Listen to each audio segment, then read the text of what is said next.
For joining us. This is QTV Nightly News and I am Ansumana Eso Nyasi. And a reminder that you can also join us on Q Radio 103.3 FM. Here are the main news headlines for this extended news bulletin. The World Bank, in collaboration with the Gambia government, on Thursday held a one-day training for key project stakeholders on environmental and social standards for World Bank funded projects.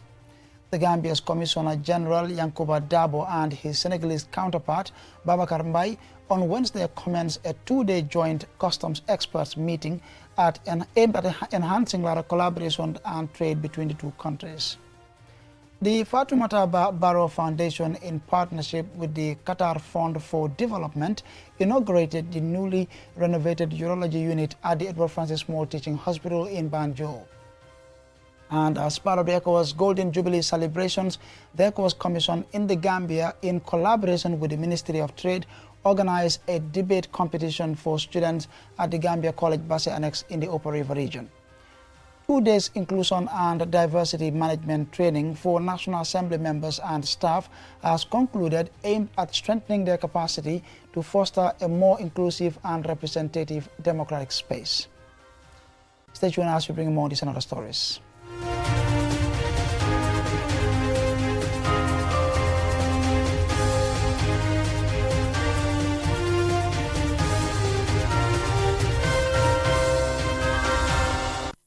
Now here's the news in detail. The World Bank, in collaboration with the government of the Gambia through the Ministry of Finance and Economic Affairs, organized one-day training on Thursday for key project stakeholders on environmental and social standards in the implementation of World Bank funded projects. Usman Jata reports. Since 2017, the World Bank has supported various development projects in the Gambia, focusing on sectors like energy, agriculture and social protection.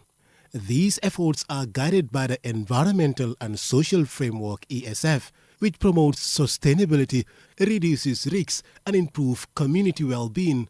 A key part of the ESF is capacity building, which involves training project staff, stakeholders and contractors to understand and implement EF standards effectively. This training also clarifies their roles and responsibilities. Professor Mamadou Sala, operational manager of the Central Projects Coordination Unit, stresses the importance of integrating environmental and social factors at every stage of project implementation. There's also a lot of social, whether people are displaced, whether people lose their livelihood, also environmental impact of all of these projects. The RISE project alone, we have over 800 activities. And how do you make sure that all of these activities are compliant? The ESS framework addresses a wide range of issues, including the assignment and management of environmental and social risks, community health and safety, and labor and working conditions. Mariama Sen, Director of Aid Coordination at the Ministry of Finance and Economic Affairs, and Ansumana Demba, Technical Coordinator for MAPSI, both emphasized the critical role of SSS in promoting accountability and improving project outcomes. Because some of these projects also, in as much as they're here to support, some of them have implications in terms of environmental issues. So having this training, helps projects as well and also stakeholders to understand better and then see how best mitigations can be put in place. Initially, people thought that safeguards are to do with only construction works. But safeguards is about everything that we are doing. As part of the Social Safety Net project, the World Bank is supporting the development of a national social registry, a comprehensive database of household and individual information used to identify and target beneficiaries for social protection programs. Philly Suso is the director of the Gambia Social Registry. The National Social Protection Secretariat clearly recognizes the importance of the World Bank's environmental and social framework in promoting socially inclusive and environmentally sustainable projects that do not negatively impact our people.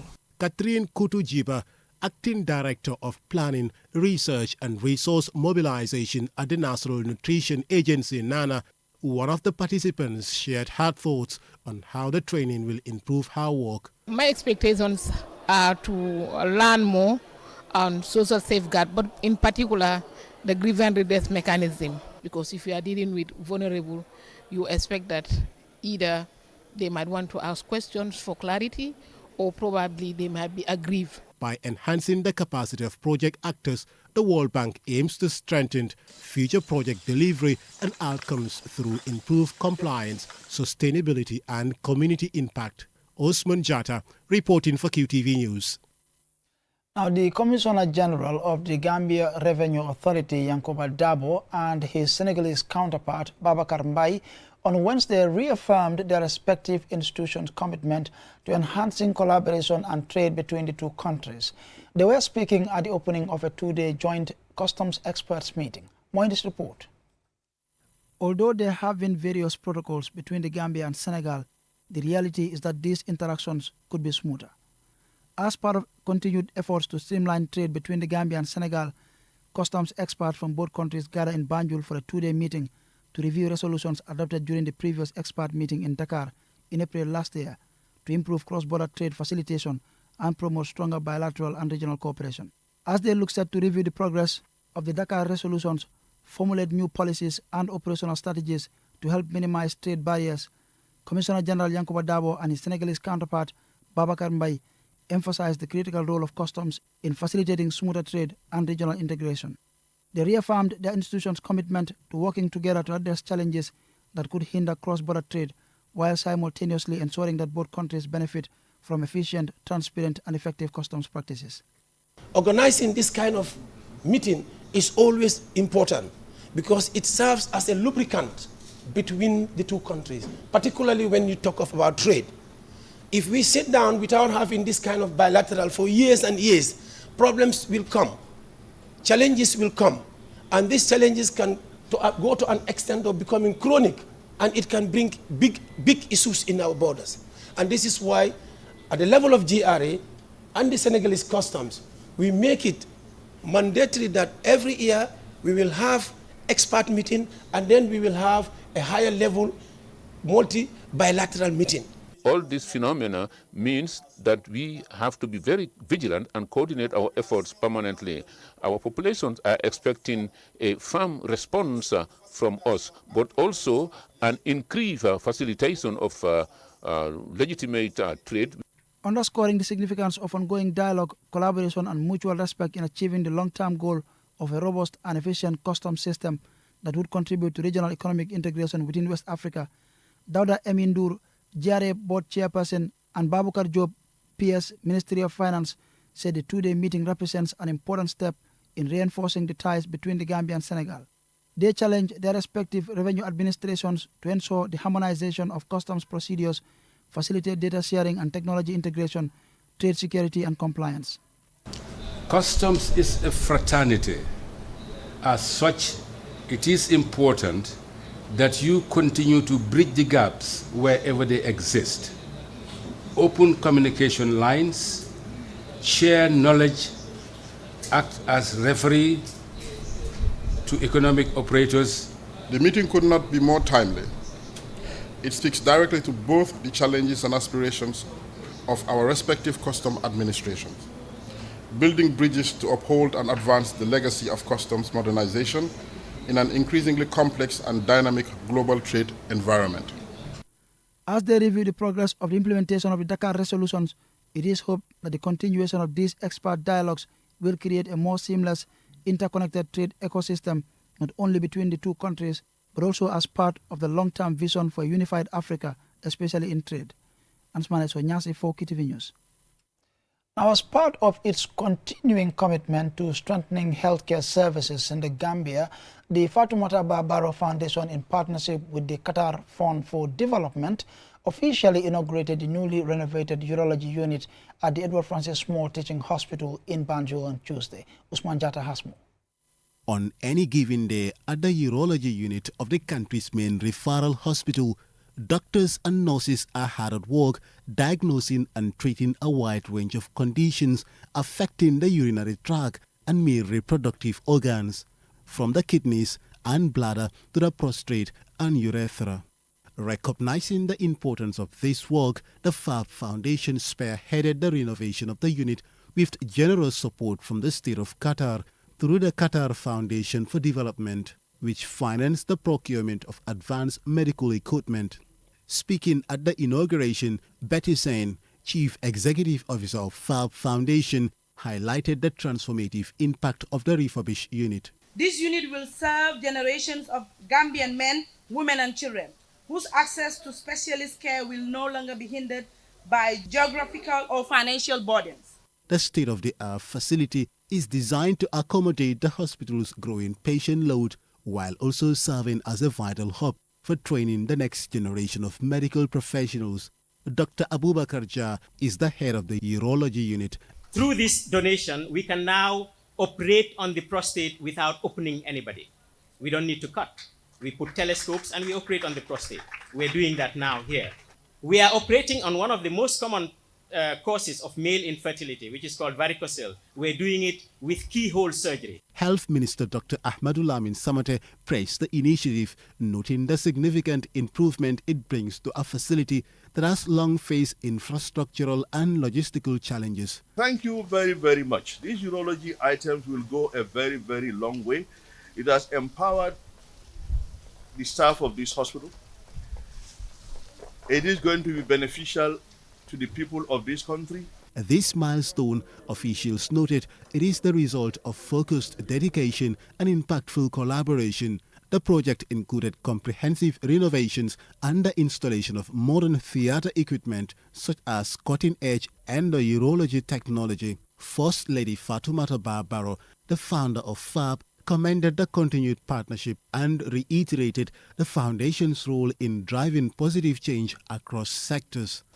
Over 100 surgeries have already been successfully conducted in this state-of-the-art theater. Impressively, more than 50% of these procedures have been minimally invasive, resulting in shorter hospital stay, quicker recovery times, and reduced risks of surgical site infection. The inauguration ceremony was also marked by the donation of medications and consumables to support the hospital's operations. Since its founding in 2017, the FAB Foundation has been at the forefront of initiatives in health, education and women's empowerment, working closely with the government to promote national development. Osman Jatta, reporting for QTV News. Now, 2 days inclusion and diversity management training has ended for National Assembly members and Assembly staff. As Loliam Camera reports, the training is to enhance their ability to create a more inclusive and representative democratic space. The convergence, supported by the International IDEA in partnership with the National Assembly of the Gambia and the European Union, brought together lawmakers and assembly staff to reflect on ways to integrate inclusion and diversity principles into legislative processes and institutional governance. Speaking at the opening, Janaba Fai, country coordinator of International IDEA, revealed that this activity forms part of a series of activities funded by the European Union's Code project implemented by the International IDEA. She adds that the training will enhance the capacities of parliamentarians on a topic that lies at the heart of a just, equitable and thriving society. Honorable members, it is worth noting that inclusion contributes meaningfully to strengthening democracy. When citizens see themselves in the decision-making processes, they are most likely to engage, trust and participate in civic life. The deputy head of the European Union delegation to the Gambia, Rafael Brigandi, states that inclusivity within parliaments and embedded in the legislative agenda is a cornerstone of a strong democracy. Additionally, parliaments that are inclusive not only produce better laws, but they also foster public trust and ensure that the voices of all citizens, particularly the marginalized, are listened to and respected and then translated in legislative reforms. So actually there's an added value. This is something that benefits society as a whole. So in the long run, there exist strong advantages to understand that inclusion serves not only the groups that are discriminated or marginalized, but that benefits all of us. In his keynote address, Honorable Fabakary Tombong-Jatta, Speaker of the National Assembly, described the training as timely and necessary. As we embark on this journey of learning and reflection, let us carry with us the understanding that diversity is our strength and inclusion is the key to unlocking our full potential as a nation. Honorable Alhaji Babu Sise, member for Sabah Sanjal, states the need for and importance of the training. This is very important because when you talk about inclusivity, you're talking about gender representation in parliament. And that is very key, considering the fact that most of our voters in the constituencies are women. So it is very important we allow legislations that allows women to represent also our constituencies as far as parliamentary affairs is concerned.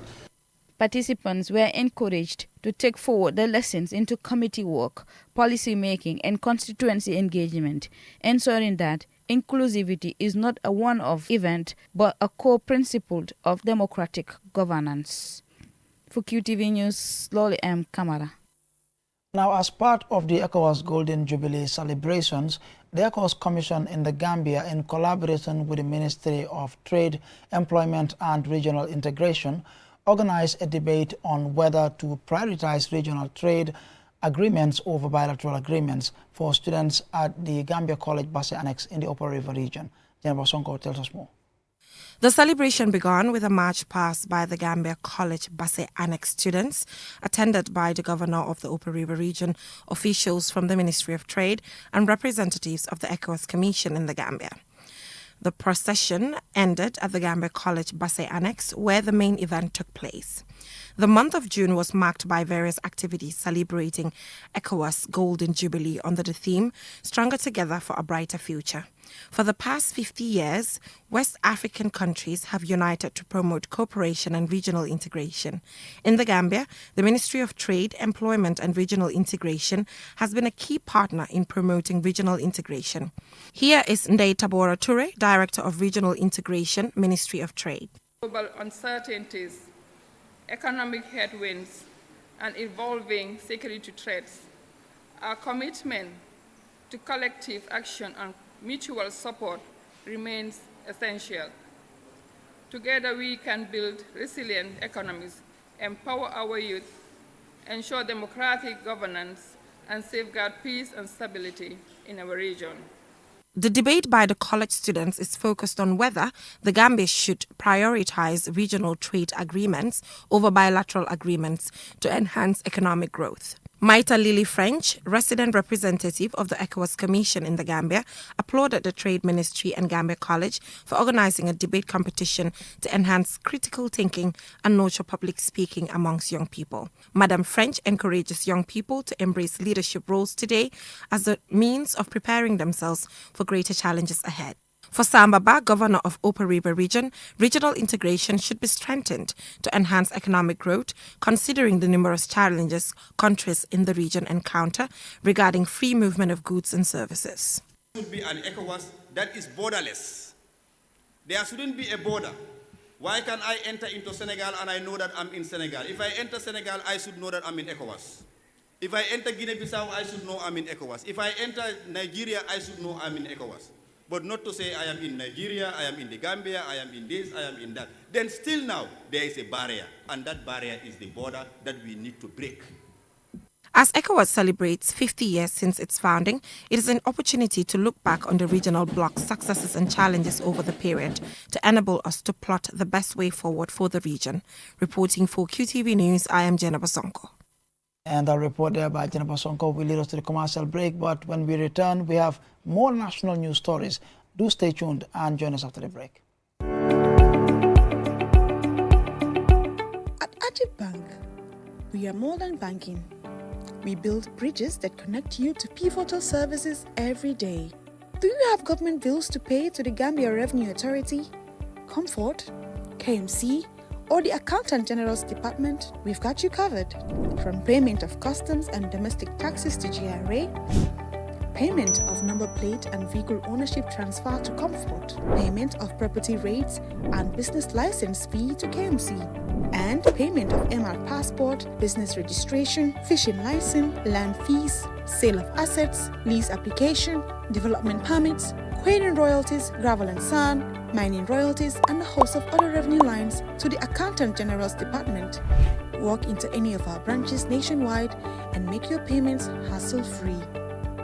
Either in person or online. Simple, secure, and immediate. With Ajib Bank, there is no need to worry about government bill payments for your vehicles, taxes, licenses, business registration, and any other revenue line. Ajib Bank, passionate about your investment. We've got you covered. Ajib Bank, your investment partner. fii mooy fan fii mooy Inessa di place bi nga xam ne moom la ñëpp taaw place bii bépp xeetu ataaya bu baax rek bu dugg see ci dëkk bi xamal ne fii rek la am bara wërga bii neex na lool saf na ba pare tamit nag am gu bu neex boo ko naanee rek da ngay kontaan ci saas añ ba suur ba gëreesal li nga lekk jëndal baara ataaya bii ndax moom la ñëpp taamu gis nga sama client bii ataaya bu neex bu ne moom laa koy njëkk a jox ndax moom kat ataaya bu neex rek lay wër baara warga bii mooy warga bi gën te moo gën a saf kon nag ràññee leen ko bu baax kon daw leen gaaw ca Banjul foofu ca Inessa di place bi nga xam ni foofu rek nga ko mën a amee wholesale wala retail mu ngi foofu ci boori court house bi foofu ca Banjul wala nga daw ci bépp marché bépp supermarket bépp boutique fépp foo dugg rek di nga mën a am baara warga bii nga xam ne moom la ñëpp di wër tey baara warga moo dàq ci warga yi man maa ngi ci moom ndax su ma maree ataaya moom rek lay naan.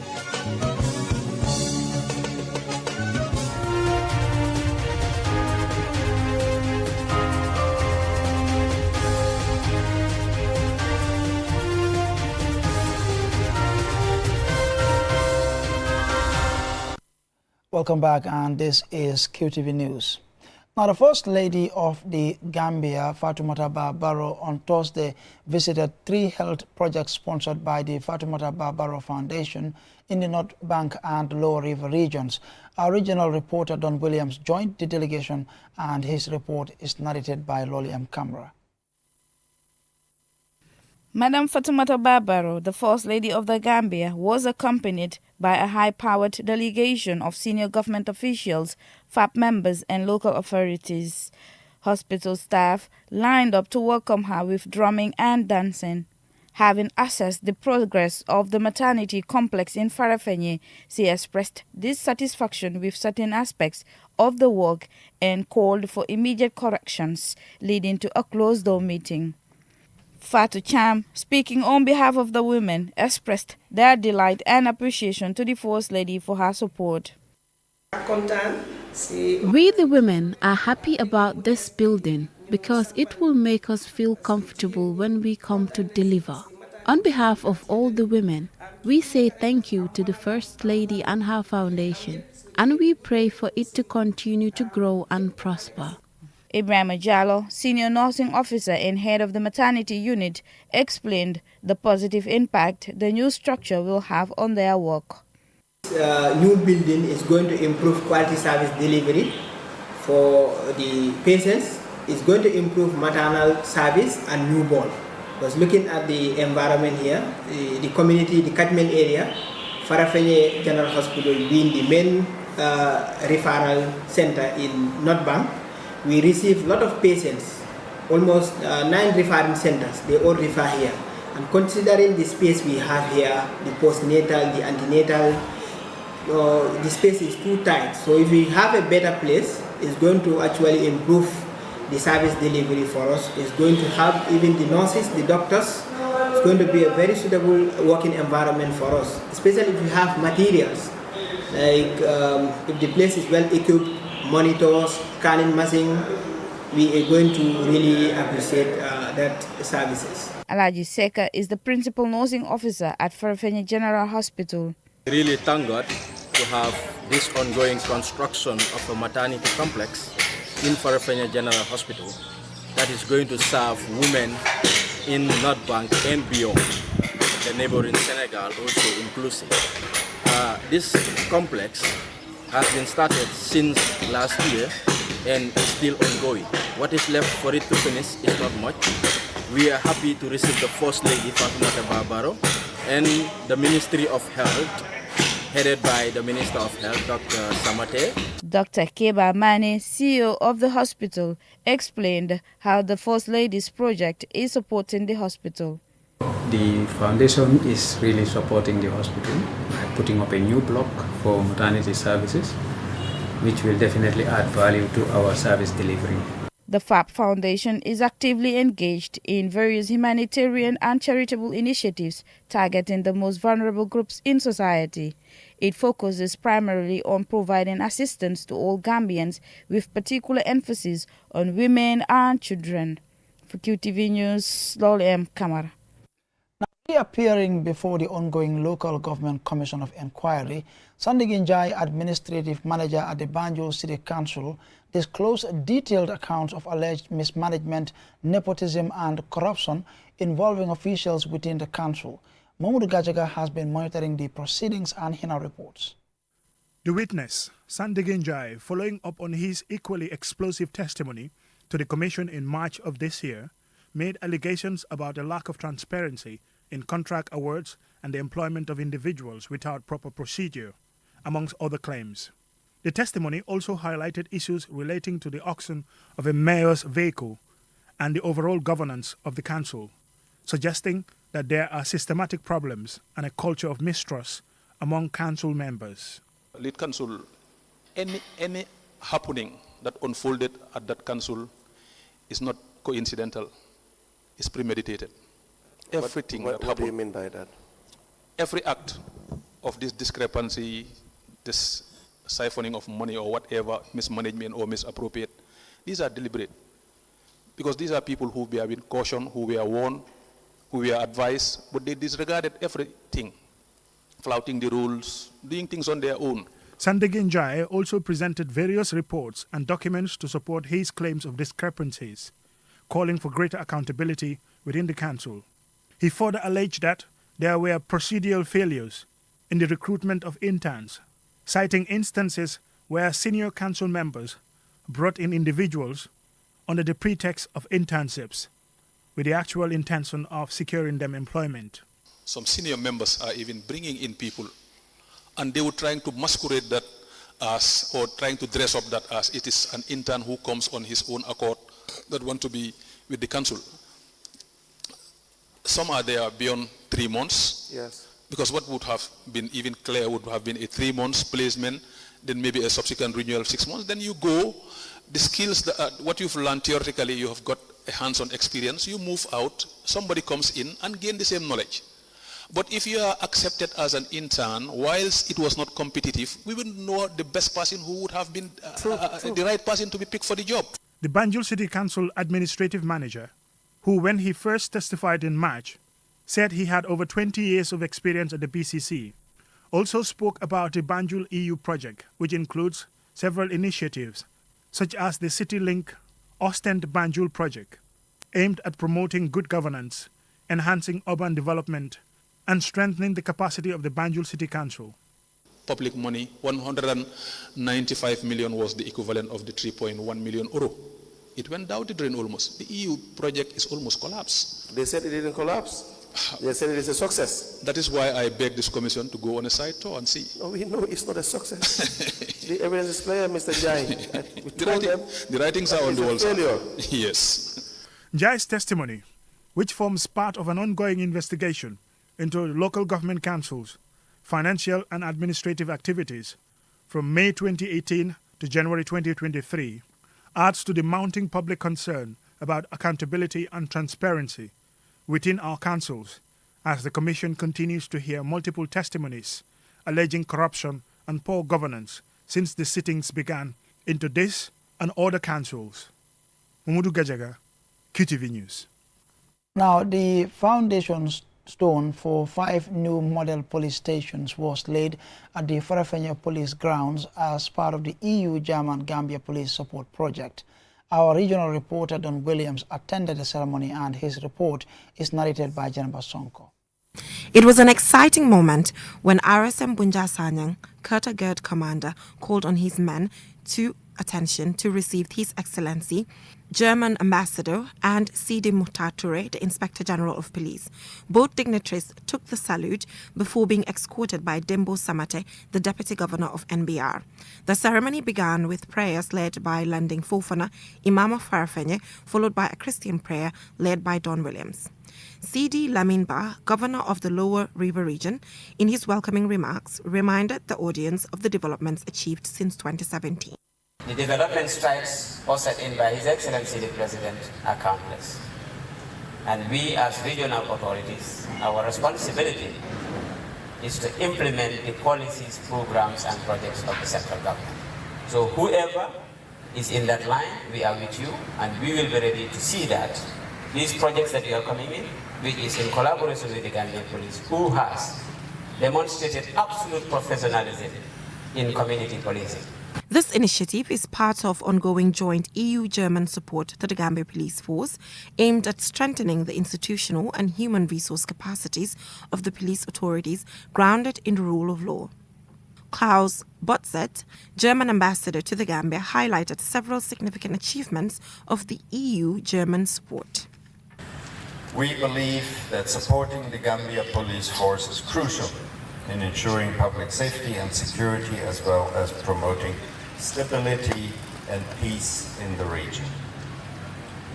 We recognize the critical role of the GPF, which it plays in maintaining public order, safety and security within the country. Rafael Brigadi, Deputy EU Ambassador to the Gambia, highlighted one of the key. More than buildings. This is about more than buildings. It's, at the end of the day, about creating and enabling an environment for effective policing, improving the conditions for police officers and citizens, and eventually strengthening trust between communities and the police. The Deputy EU Ambassador to the Gambia also emphasized that the EU-German joint support aims to strengthen the Gambia Police Force's operational capacity and promote a more accountable, community-focused policing system. We are charged with the maintenance of law and order in every nook and cranny of this country. We will not relent in this endeavor, and we will fish out criminals wherever they are hiding. The Gambia will not provide any safe haven to criminals and their co-conspirators. We welcome and embrace all law-abiding individuals with no distinction between citizens and non-citizens.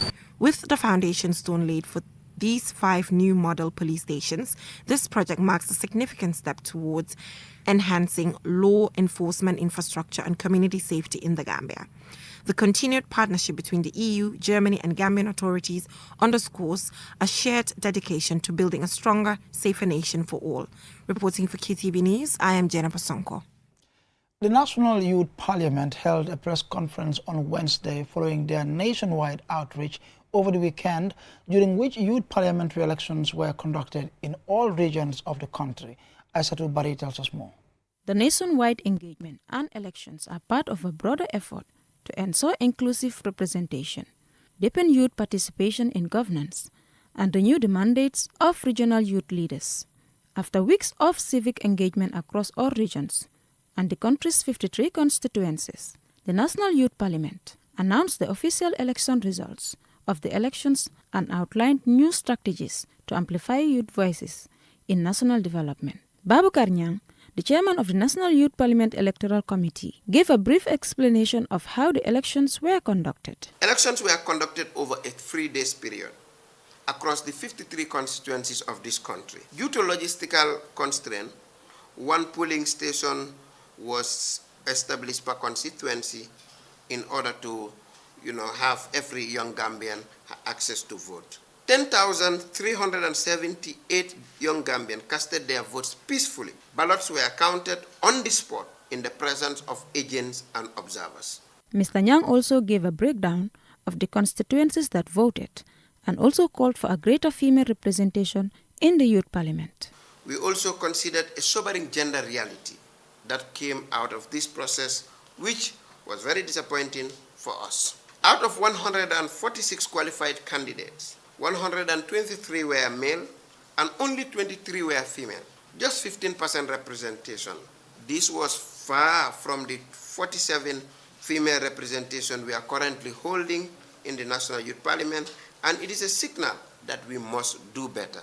Constituencies covered were 53 constituencies nationwide, and the candidates contested were 146 candidates. The total vote cast was 10,378, and we had 43 invalid. And the total registration for the voters were 23,111. The nationwide engagement and elections aim to rejuvenate local representation and strengthen the democratic structures of the Youth Parliament, which plays an advisory role in national youth development efforts. Abdoulaye Oba, the clerk of the National Youth Parliament, gave an overview of the election. We designed a system where every constituency, all 53, could have their young people elect a representative through direct paper ballot voting. No shortcuts, no selections, just the voices of the young people. As part of this process, 23,111 young people registered to vote. Out of this, 149 of these young people contested in an election. And out of that, we have over 10,378 young Gambians who showed up and cast their ballots, many of them first-time voters. Established to mirror the National Assembly, the National Youth Parliament is a non-partisan, youth-led institution with a national mandate to advocate for youth empowerment, meaningful participation, and inclusive governance. The National Youth Parliament says it remains committed to building a stronger platform for young people to engage meaningfully in decision-making processes and contribute to shaping the future of the Gambia. Aissatou Bari, QTV News. Now, in a high-profile armed robbery case, Deputy Superintendent Lamin Sedikan told the Banjul High Court that 2 Gambians and an Ivorian suspect accused of robbing United Vegetable Oil Company allegedly shared the stolen money and used part of it to buy pistols for future crimes. This story by Nicholas Bass of the Voice newspaper is narrated by Mamna Bukar. Deputy Superintendent Lamin Sedikan, the 5th prosecution witness in the ongoing trial, who is assigned to the Serious Crime Unit at the police headquarters in Banjul, testified before Justice Omar Cham.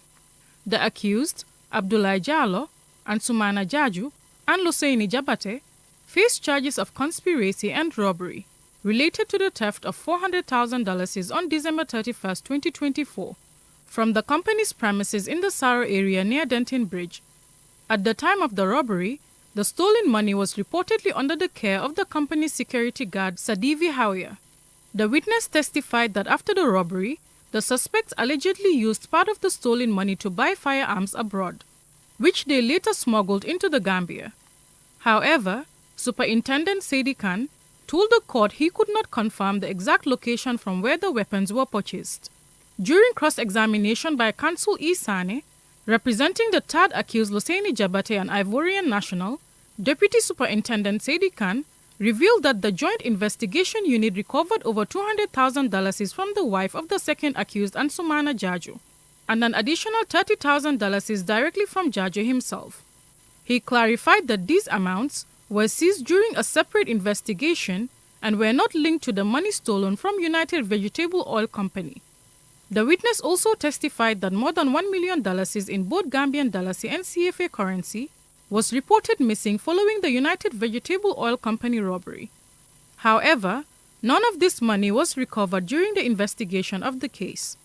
Court proceedings briefly grew tense when State Prosecutor M.D. Mbalo objected to a line of questioning by Defense Counsel Sane, who was seeking the name of the alleged arms dealer. Prosecutor Mbalo argued that the question was irrelevant to the case. Sane contested the objection, calling it without merit. Justice Omar Cham then intervened, instructing Mbalo to sit down. When Mbalo did not immediately comply, Defense Counsel Samuel Ade, representing the second accused Jaju, firmly reminded him, saying, "This is a court order." Justice Cham backed the statement, warning, "If I tell you to sit down, you should sit down." Later in the proceedings, Defense Counsel U.A. Uga, also representing Jaju, asked whether investigators had obtained a staff list from United Vegetable Oil Company during their inquiry. Saidi Khan acknowledged that no such document had been reviewed but insisted that Jaju was known to him as a company employee. Kansul Uga challenged this, stating, "I put it to you that neither the first, second, nor third accused are employees of United Vegetable Oil Company." The court then adjourned with proceedings set to resume after the recess.